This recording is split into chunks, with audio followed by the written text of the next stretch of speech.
Usually when we talk about a major historical military victory, there is this expectation of precision, like, engineering. Right, yeah, like a math equation. Exactly. You break your arm, the x-ray shows that jagged white line, and the doctor just points and says, there it is. That is the fracture. Broken or not broken, you won or you lost. It is clean, it is binary, and it is incredibly comforting, I think. We Wow. desperately like things to be visible and neatly categorized. But step into the world of military strategy, specifically the American military machine right after the Gulf War, and suddenly that x-ray machine is just totally broken. Right.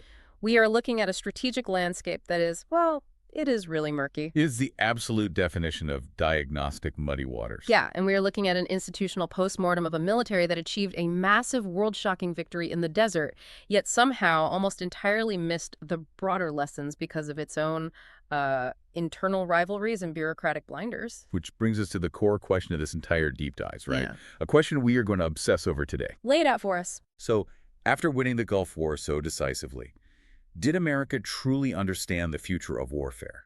Or did every single military service only manage to touch one part of the elephant? I love that framing. And the sources we are unpacking today represent a really dense, unsparing strategic analysis of the United States military in that immediate post-1991 era.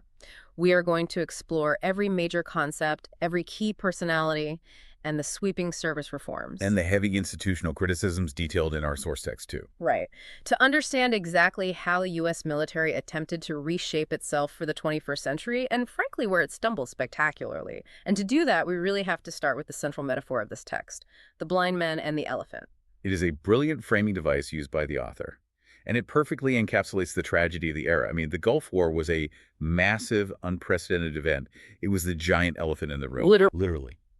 But instead of standing back and looking at the whole beast, taking in the complete picture of what this new type of war meant, the U.S. military branches acted exactly like the proverbial blind men in the ancient fable. I want you, the listener, to picture that fable for a second. One blind man touches the trunk and thinks, this creature is a snake.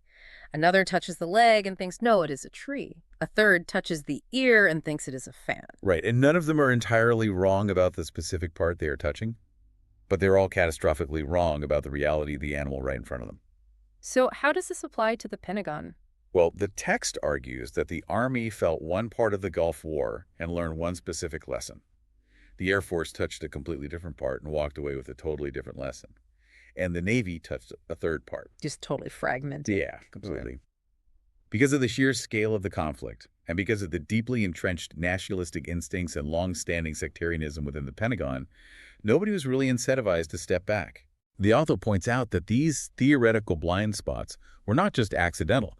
They were absolutely guaranteed by the structure of the military itself. But I have to push back here a little bit. If everyone is looking at the exact same historic victory, I mean, the same 1991 timeline, the same Iraqi desert battlefield, the same enemy forces, how on earth did they walk away with totally divergent playbooks? Because partial understanding inevitably creates incomplete reform. When you have a military that is highly siloed, your perspective is dictated entirely by your function. I see. The text points out that this was a grand warfare investigation turned into a blind person trying to size up a beast. They did not actually want to learn the objective truth of the war. They wanted to find the specific evidence that was most advantageous to their respective branch. So they were basically cherry-picking the reality that justified their own existence. Which brings us to why the Gulf War was such an unbelievable shock to the system in the first place. It really was a shock. The text explicitly calls it a turning point, asserting that it was simultaneously the last war of old times and the inaugural war of modern times. That is a massive statement. We need to unpack that dual nature. It is a massive statement, and it is completely accurate in historical context. It was the last war of old times, because it still featured massive industrial-age armies massing on a physical border. Right. Thousands of tanks. Exactly. You still had hundreds of thousands of infantrymen and columns of heavy tanks staring each other down across the sand, which is fundamentally a World War II or Cold War paradigm. Right. The sheer geometry of the battlefield looked old, but the execution was completely new. Precisely. It inaugurated the modern age because of 4 distinct pillars that emerged in the desert, which the text highlights as completely changing the calculus of human conflict. First, absolute technology dominance. Okay, check. Second, the decisive arrival of precision weapons. Third, the birth of information warfare. And fourth, the theoretical demand for joint operations. Think about a moment in your own life or your own industry where a major paradigm shift happened. One day, you were working the way you always have, and the next day, a new technology, maybe the internet or AI, drops, and suddenly all the old rules are entirely obsolete. Yeah, it is terrifying. You are left scrambling to figure out what your job even is anymore. That is exactly what the Pentagon faced. They had built this massive, slow, heavy machine to fight the Soviet Union in Europe. And suddenly the Soviet Union was collapsing. Right, and they were fighting a completely different kind of war in Iraq that moved at the speed of microchips, not diesel engines. And the shock of that realization hit an invisible obstacle that had been sitting in the Pentagon for over a century. The text refers to it as the three-service problem. The three-service problem. Tell me about that. There has been a historic fence erected between the U.S. Army and the Navy since the Civil War. And when the Air Force was born as a separate branch 50 years prior to the Gulf War, that fence did not come down. It just grew taller and separated 3 yards instead of 2. The author calls it a historical chronic disease, giving headaches to the resident and the Pentagon. Even during the Gulf War itself, where they had this supposedly effective reorganization method to fight together under a unified command, the text claims it was just an expedient measure. Yeah, it was a temporary bandage, not a cure. The moment the troops came home and the parades ended, the doors closed and everyone went right back to their own separate corners to plot their next moves. And here we have to look at the true motivations driving those closed-door meetings. Because the Soviet Union was dissolving, the U.S. found itself alone at the forefront of what politicians were calling a new world order. But the military services did not abandon their prejudices in the face of this new reality. They doubled down on them with an unprecedented ferocity. Because it wasn't just about military theory. It wasn't just a bunch of generals arguing over Clausewitz and Sun Tzu in a war college classroom. No, not at all. It was about pure, naked institutional survival. The text argues that each service was desperately fighting for 3 specific things in an era of shrinking defense pies: budget, influence, and future leadership. Right, because the Cold War was over. The politicians in Washington were eager for what they called a peace dividend. Meaning they wanted to cut military spending drastically to fund domestic priorities. So the Army, Navy, and Air Force were not just fighting for theoretical dominance. They were fighting for their lives.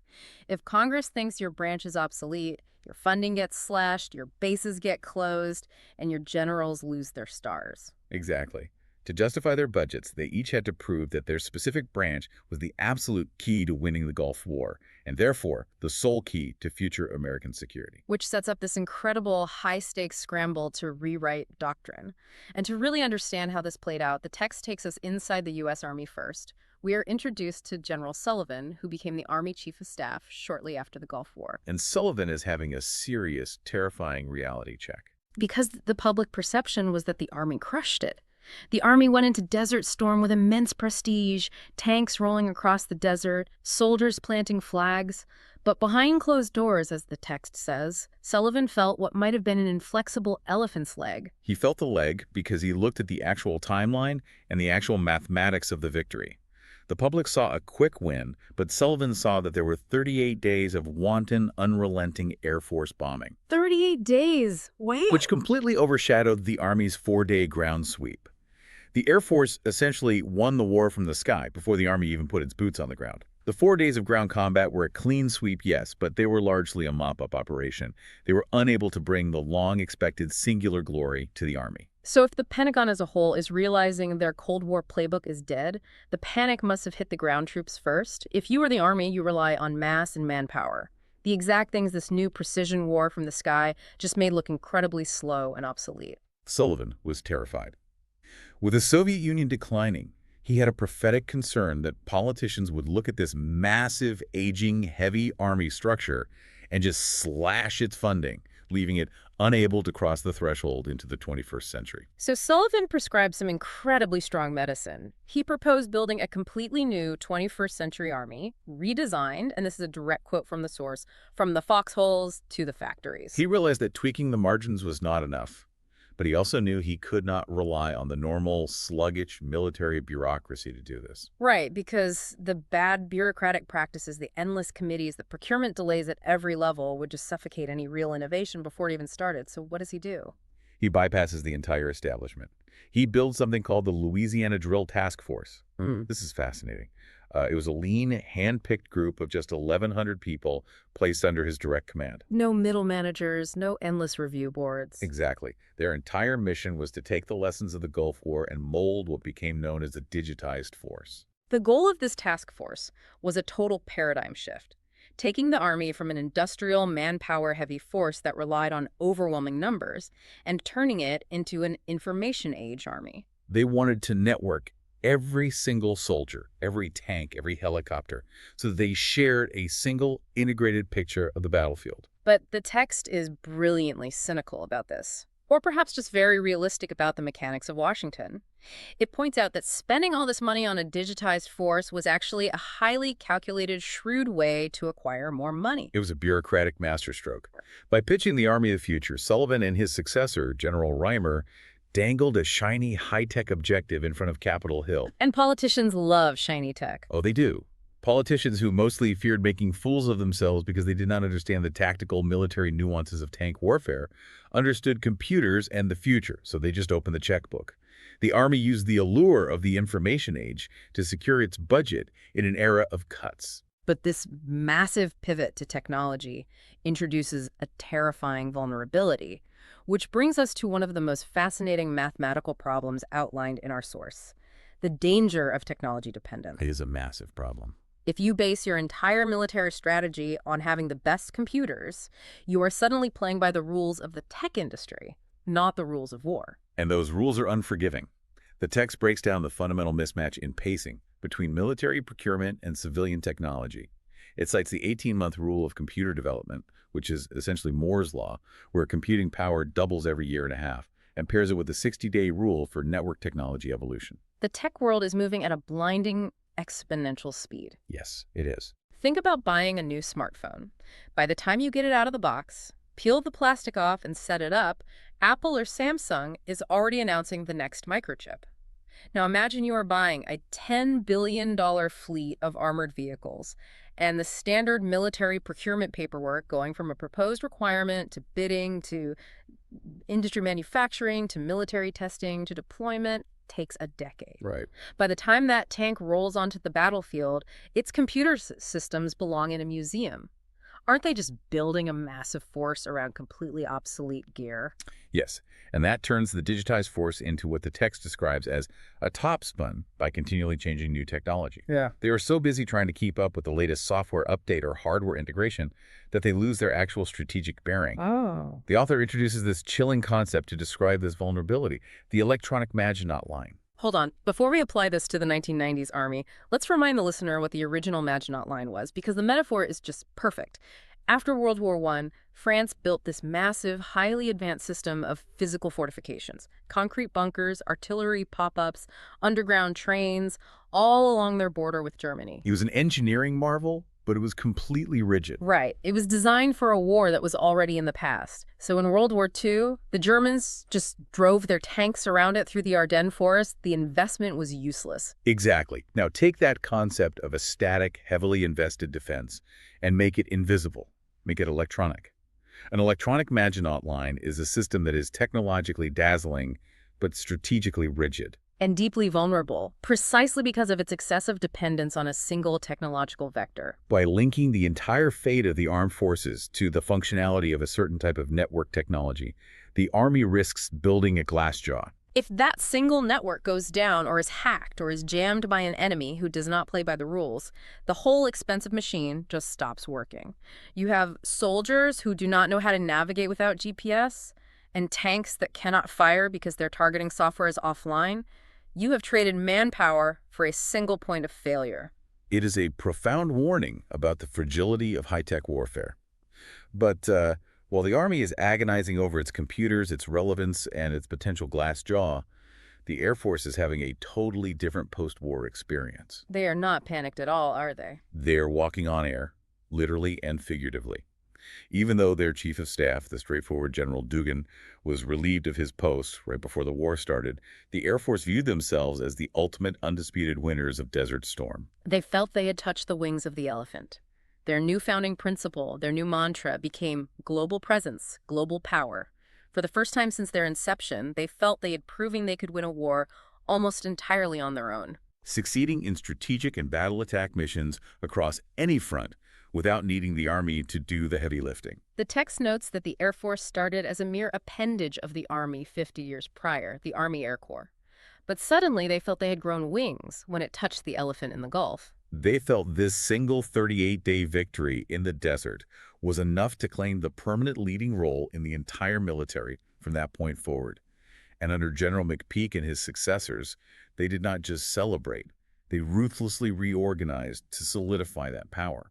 McPeak dismantled the old divisional systems in one blow. He reorganized all combat troops into integrated wings using what the text calls a subtract 7, add 4 command reorganization.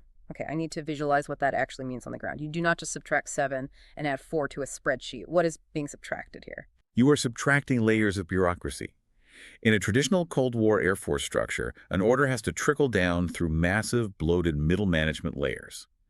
By subtracting 7 layers of intermediate command and adding 4 streamlined, highly capable functional directorates, McPeak flattened the organization.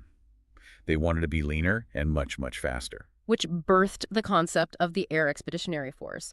And the numbers they aimed for with this force are wild. They did not just want to be fast, they wanted to be omnipresent. Yeah, omnipresent is the right word. They wanted to be able to reach absolutely any war zone globally within 48 hours, deploying a highly capable self-sustaining force of precisely 11,175 men and 34 aircraft, and maintain combat capability throughout the conflict. It was supersonic reform. It was about creating a plug-and-play capability that could hold any nation on Earth at risk within 2 days. But they did not stop at the sky. They were fiercely protective of their new technological lead. The text points out they launched an information warfare center before the Army even established its digitized force. They were aggressively claiming the electronic domain as their own territory. And it goes even further. They started heavily lobbying for space warfare ambitions. The text quotes General Estes, noting that the spaceflight troops demonstrated such potential in the Gulf War, providing GPS, satellite communications, missile warning, that they could eventually become an entirely independent service. The Air Force saw space not just as a tactical high ground, but as the ultimate trump card to secure maximum congressional funding in that intensifying budgetary struggle we talked about. Wow. If they own the sky and they own space and they own information, the Army and Navy are left fighting for scraps. They were playing a very high-level game of bureaucratic chess. Now contrast that soaring confidence with the grim existential reality facing the third service, the Navy. Oh, the Navy. If the Army felt an inflexible leg and the Air Force thought it touched the elephant's wings, the text brutally states that the Navy's front fin hardly touched the fur of the elephant. Essentially, they missed the war completely. The text describes their post-war experience as the historically most painful transformation, starting from the homebound voyage of the proud and arrogant seamen who slid down from the cold bench of the Gulf War. They spent a year and a half just tormented by their lack of relevance in Desert Storm. Because the Navy was built to fight the Soviet Navy in deep ocean engagements, but Iraq did not have a blue water navy, so the U.S. Navy is sitting out in the Persian Gulf with these massive aircraft carriers designed to fight Soviet submarines in the middle of the Atlantic, and they realize there is no one for them to fight. They're just floating runways. It triggered a profound identity crisis. The entire philosophical foundation of the U.S. Navy was based on Alfred Thayer Mahan. Let's unpack Mahan for the listener, because he is not just a guy. He is the intellectual godfather of the modern Navy. Mahan was a 19th century naval strategist who wrote a book called The Influence of Sea Power Upon History.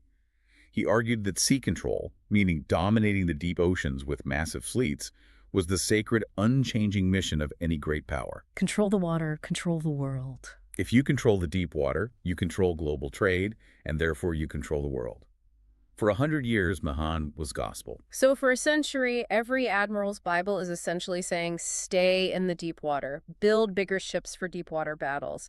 But the Gulf War proved that in this new era, deep ocean sea control does not mean anything if you cannot actually project that power onto the sand where the actual war is happening. So they did the unthinkable. They abandoned Mahan. They authored a series of shocking white papers to redefine their existence.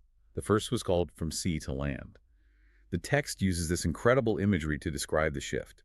The deep ocean long-tailed sharks cruising the deep waters had to transform themselves into coastal, short-mouthed crocodiles rolling about in the mud and the mire. What does a coastal crocodile navy physically look like compared to a deep ocean shark navy?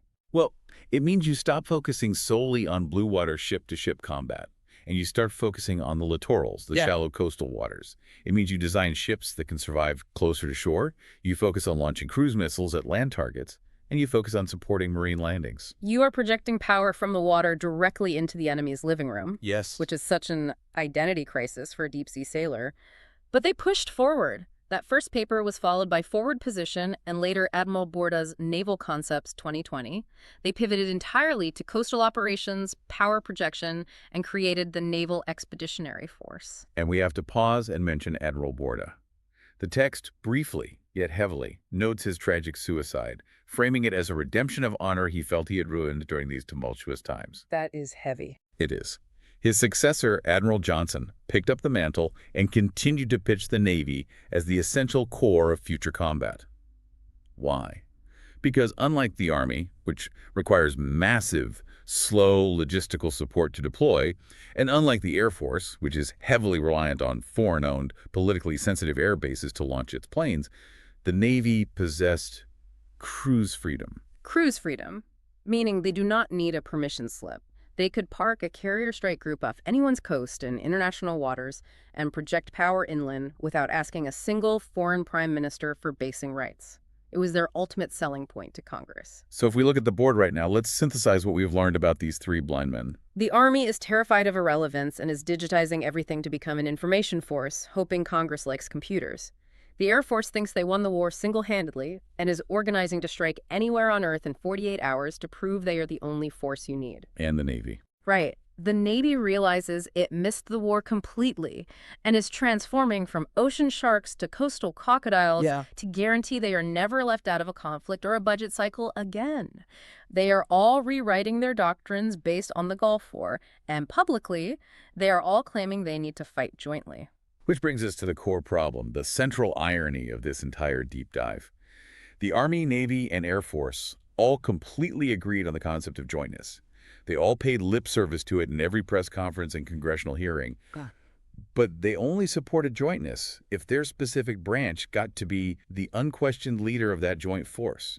It is like three people agreeing to carpool to save money, but everyone refuses to get in the car unless they personally get to drive. Exactly. The text notes that relations between the Army and the Air Force became immediately strained when they tried to actually work out the details of joint operations. I can imagine. The Air Force wanted the Army to essentially act as a blocking force while airplanes won the war.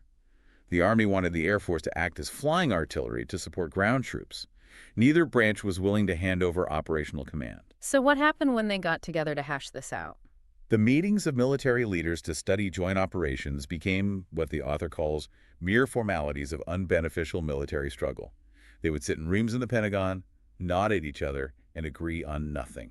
That is wild. The vital lessons of the Gulf War were not being shared. They were being hoarded and weaponized against each other. It is an institutional failure disguised as theoretical debate. But the author's critique goes far beyond just bureaucratic infighting. It cuts to the very philosophy of how America wages war. Let's talk about what the text calls the illness of extravagance. The author describes American-style warfare as being defined by three things: high technology, high cost, and high precision. It is a game that only the immensely wealthy can play. They call it an addiction to luxury, an unrestrained battle banquet. The numbers the source provides are just mind-boggling. They spent $61 billion on this 42-day war. $61 billion. They were using airplanes that cost $25 million each to drop $1.3 million Tomahawk-guided missiles to destroy the general headquarters of a socialist party. or using precision-guided bombs worth tens of thousands of dollars to blow up single foxholes in the sand. The text calls it an ostentatious style of attacking birds with golden bullets. The author asks a very pointed philosophical question. Shouldn't hitting a quite possibly insignificant target with tons of American dollars arouse people's suspicions? Are you actually achieving a strategic victory, or are you just burning money to avoid getting your hands dirty? And it was not just the weapons. It was the logistics. The source uses this specific, staggering analogy, moving 52,000 personnel and 8 million tons of goods into the desert. The U.S. Department of Defense essentially ripped up all the living facilities of the capital city of Jackson, Mississippi, and dropped them into Saudi Arabia. Imagine that logistical nightmare. You are telling a moving company to box up every house, every grocery store, every hospital, every road sign in a major American capital, put it on boats, sail it halfway across the world, and reassemble it in a sandbox. And do it in a few months. And the text notes, with a bit of dark humor, that this included crates of rotting American fruit and sun hats that had been scrapped in warehouses. They were shipping absolute garbage across the ocean just to maintain the illusion of American comfort. Wow. The author says that of all the soldiers in the world, probably only the Americans would consider this logistical bloat a necessary extravagance to win a war. But the Pentagon, according to the text, had been remolded in the spirit of commerce. The U.S. military operated like a massive corporation executing a hostile takeover, completely divorced from the grim, Spartan realities of historical warfare. And what is crazy is that the politicians who normally fought the generals over money did not utter a word about the astonishing expenditures. Why? Because the results, the low casualties, seem to justify every single penny. Which leads us directly to the next huge concept the text explores, the zero casualty concept. To understand the weight of this concept, you have to understand the trauma of the Vietnam War. Post-Vietnam, the American military and the American public became incredibly sensitized to casualties. The sight of body bags coming home on the evening news had broken the political will to fight. It created a morbid sensitivity, as the text puts it. And then the Gulf War happens, and it looks like a miracle. They deployed 500,000 troops, 500,000 people. And they only suffered 148 deaths and 458 wounded. The dream of zero casualties, which was previously unthinkable in the bloody history of human conflict, suddenly looked theoretically possible. But the author warns that this creates a massive, debilitating strategic limitation. The text argues that reducing casualties and achieving the actual war objectives became two equal weights on the scale. In fact, reducing casualties often superseded the objectives. Human life became the ultimate strategic limitation. The source says that soldiers became costly security, like precious china bowls that people are afraid to break. If you treat your soldiers like fragile china bowls, how does that fundamentally change the way you fight on the ground? Well, it means that warfare is altered from a contest of wills into a sterile exercise in risk management. If your highest objective is minimizing risk to your own troops, you stop sending infantry into cities to clear out the enemy face to face. You rely entirely on machines, stealth aircraft, long-distance attacks, and blanket bombing from 30,000 feet. You trade collateral damage and immense financial cost for troop safety. Right. You do not engage in close-quarters combat unless absolutely forced to. The author uses a striking metaphor for this. Using stealth and precision ammo against a lesser foe in this manner is like killing a chicken with a bull knife. It is overwhelming, clumsy force used for a simple task, purely to keep the butcher's hands clean. And it brings up this crucial debate the text explores. Does better technology equal better military strategy? The author argues absolutely not. They claim that the Gulf War's high-tech, high-investment, high-expenditure feature meant that the requirements for actual military strategy and combat skill were far lower than the requirements for the technological performance of the weaponry. So they did not outsmart the Iraqis, they just outspent them. Precisely. The text even claims that despite the sheer dimension of the victory, there was not a single outstanding battle that was laudable for its strategic genius. It was not Cannae, it was not Austerlitz, it was just an overwhelming blunt force application of expensive machinery. The text actually makes the bold claim that the U.S. military is technologically stagnant, which sounds crazy given the gadgets, the stealth bombers, the GPS. But the argument is that they treat war as a marathon race of technology. There is this great reference to Thomas Edison and General Patton. Yes. The author notes that Americans have an inborn penchant for machinery and luxury, referencing Patton famously carrying his ivory-handled pistols. The American mindset believes that as long as they out-invent the enemy, as long as the modern Edisons keep working in the laboratories, they will win automatically. They stand on the side of weapons over the terse, timeless principles of actual combat. They forget that war isn't a regular game field. Morale, courage, wisdom, and true military genius cannot be bought. You can have all the high-tech Nike running shoes in the world, as the text analogy goes, but it does not guarantee you will win the race if the terrain is shifting, unpredictable, and covered in mud. And this technological obsession masked the deeper institutional rigidities back in Washington. Which brings us back to the Army's internal civil war over how to physically organize its troops for the future.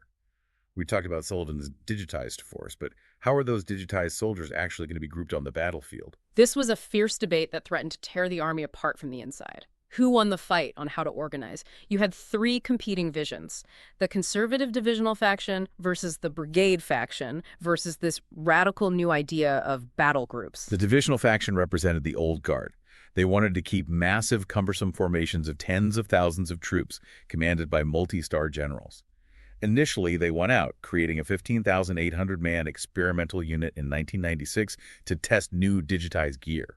But the brigade faction argued that this massive force would be far too slow, too heavy, and too logistically demanding for 21st century combat. They wanted smaller, 5,000 to 6,000 man forces. But then, right in the middle of this bureaucratic tug-of-war, Lieutenant Colonel McGregor throws a grenade into the room with his book, Break the Factional Position. He wanted to scrap the divisions and the brigades entirely.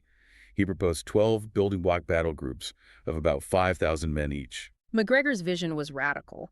These would be smaller, faster, highly networked forces that could be snapped together like Lego blocks depending on the mission. Let's break down the mechanics of why that matters.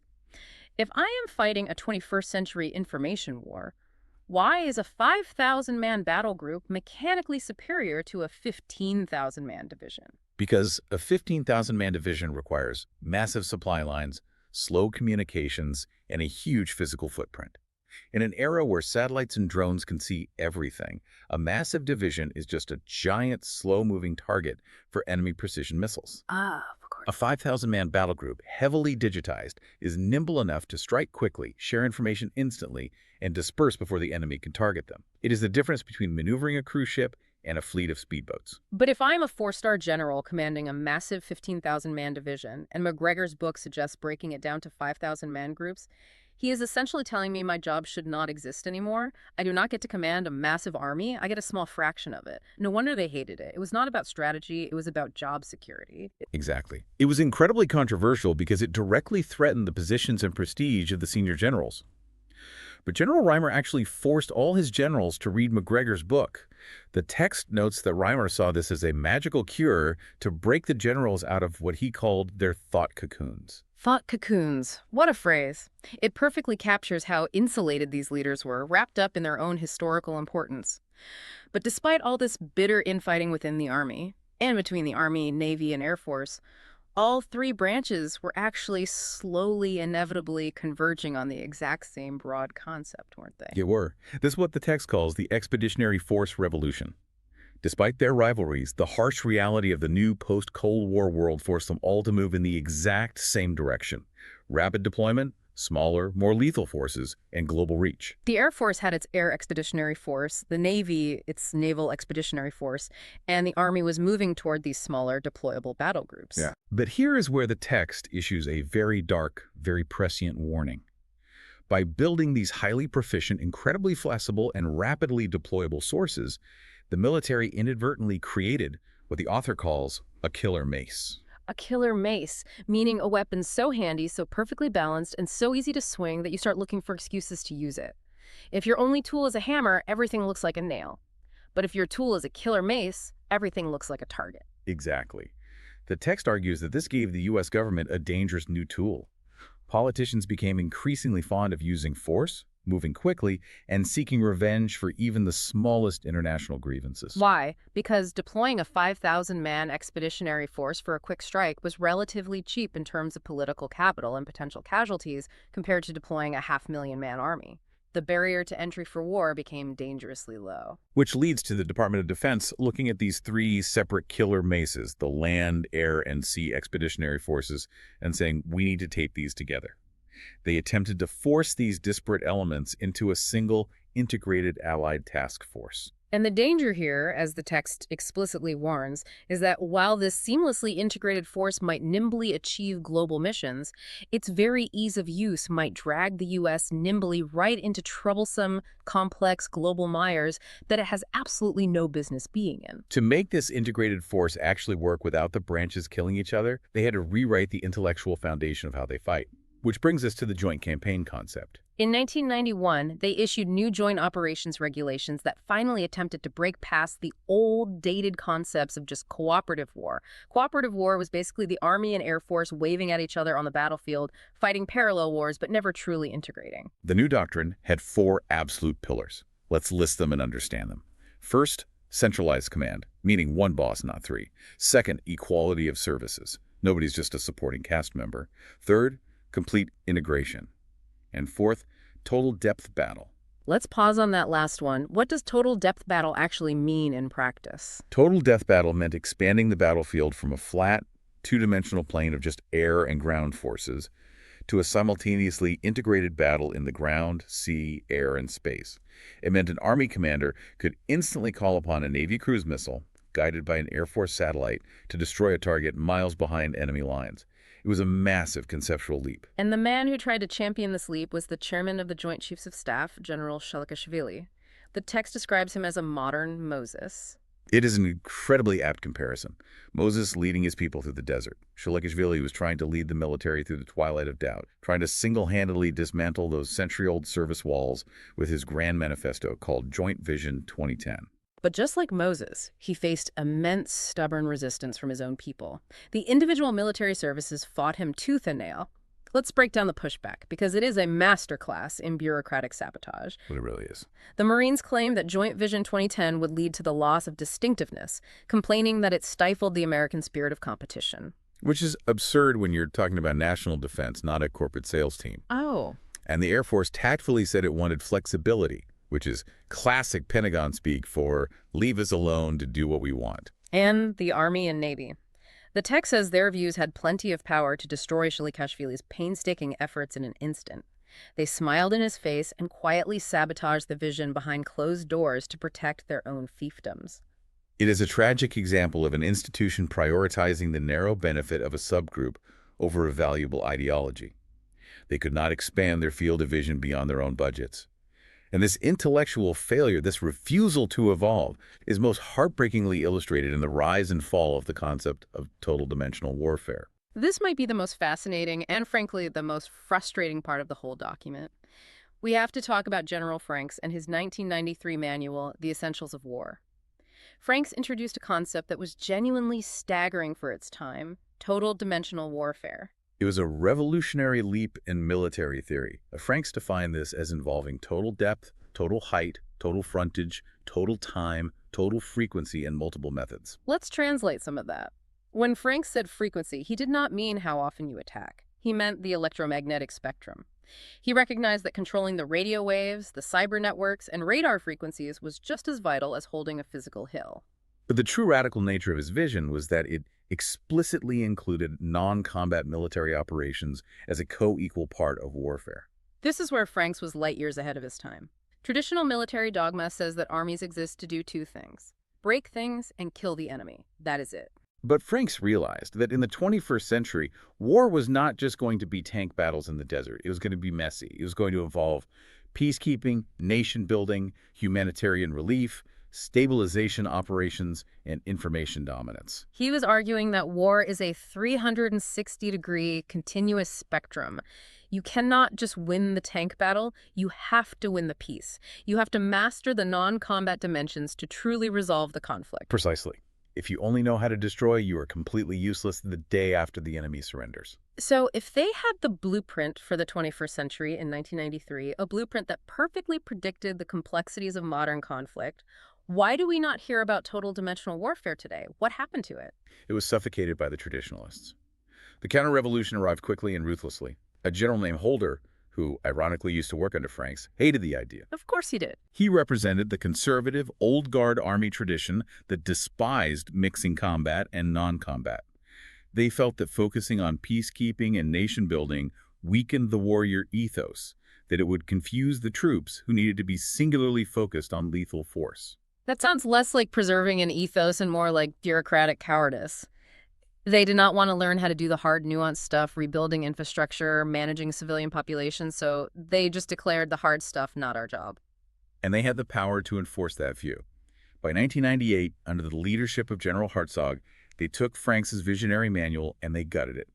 They completely removed the nuanced integration of non-combat operations and reverted to four simplistic, distinct, isolated categories: attack, defense, stabilization, and support. They threw it in the shredder. They aborted the intellectual revolution before it could even take its first steps. The author views this as a profound tragedy. By cutting out the complexity, they eliminated the theoretical confusion, yes. They made the manual easier to read, but they also permanently abandoned the incredibly valuable ideological fruits they had just begun to harvest. They retreated from the precipice of a true revelation about the nature of modern war, choosing the comfort of the past over the complexity of the future. Which brings us to the final, sweeping conclusion of this analysis, the final strategic lesson. We have traced this epic, maddening journey from the crushing victory in the deserts of Iraq, through the bitter, self-serving bureaucratic knife fights in the halls of the Pentagon, to the philosophical debates over the very definition of what war is. And the text conclusion is stark, clear, and deeply unsettling. There is absolutely no question that America mastered the military technology revolution. They built the digitized forces, they built the stealth bombers, they built the expeditionary maces. They became, as the author calls them, the fastest hares in the race, leaving all the tortoises behind in terms of gadgets, microchips, and weaponry. They had the best tools money could buy. But the chilling question that lingers over this entire text is, did they achieve a thinking revolution? And the evidence we have exhaustively explored today suggests that the answer is resounding no. They stopped right at the edge of the precipice. They were bogged down by those century-old service rivalries, their desperate fights for budget, their addiction to the luxury of high-tech war, and their obsession with zero casualties. They touched the elephant, but they stubbornly, willfully refused to open their eyes to see the whole beast. They modernized their tools, but they entirely failed to modernize their minds.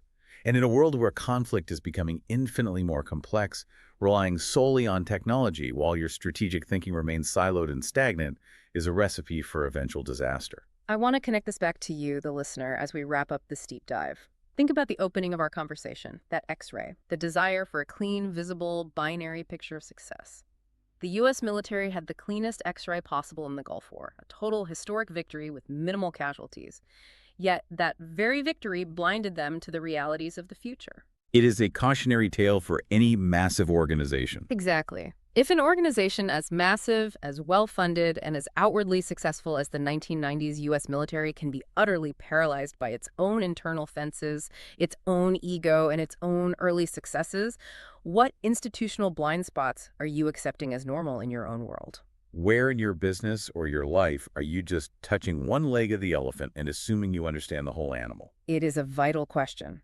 Because as the ultimate lesson of the Gulf War reveals, and this is a thought to carve in stone, future wars are not won by the strongest weapon, but by the force that understands every dimension of conflict. It forces you to ask yourself, when you face a changing landscape, does true transformation require merely changing your tools, or does it require fundamentally changing your mind? Something to mull over. Until next time.